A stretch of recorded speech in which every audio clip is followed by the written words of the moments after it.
Good afternoon, this is Metloop meteorologist Nancy Koslick here with an update on today's forecast. We're still watching high pressure built into the southeastern U.S. this afternoon, keeping things quiet and beautiful for us. We're also tracking some shower and thunderstorm activity moving through the Dakotas right now, as well as those showers and storms continuing for Northern California and up into portions of the Pacific Northwest as that upper level low continues to move off to the north this afternoon. So basically, for the rest of today, we're going to stay pretty quiet for the majority of the country, but remember the trough that we were talking about yesterday that was going to travel over the Rockies? That's going to keep on happening today. We've got that little short wave that's going to continue pushing off to the east and northeast.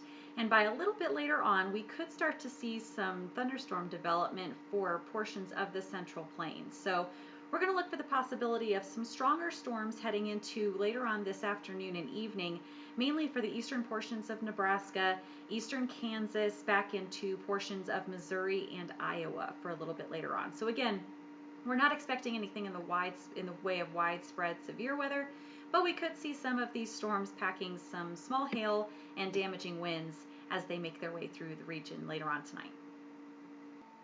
We've seen pretty pleasant temperatures throughout the country once again today, and heading into tonight, we'll continue to see that very chilly air making its way a little further south. Notice into the northeastern parts of the country, we're starting to see those upper 20s, lower 30s overnight lows. So it's time to start thinking about taking care of those delicate plants and making sure the pets are inside at night. Looking ahead into the rest of this afternoon and the overnight hours, we're going to continue to see plenty of wet weather making its way toward the west coast of the U.S. And this is as yet another upper level low pushes its way toward the coast. This is going to be in place for the next several days, so we're not going to say goodbye to this rainfall anytime soon. We're looking at these conditions to stick around at least through the end of this weekend and possibly even into the beginning of next week. We're also going to continue to see that activity traveling through the eastern portions of the Dakotas and back into Minnesota by a little bit later on.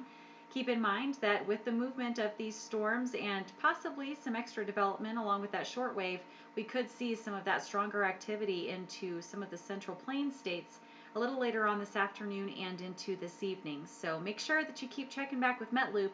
We'll be on Facebook as well as metloop.com with all of the latest as these storms develop. Thank you so much for watching this afternoon and have a great day.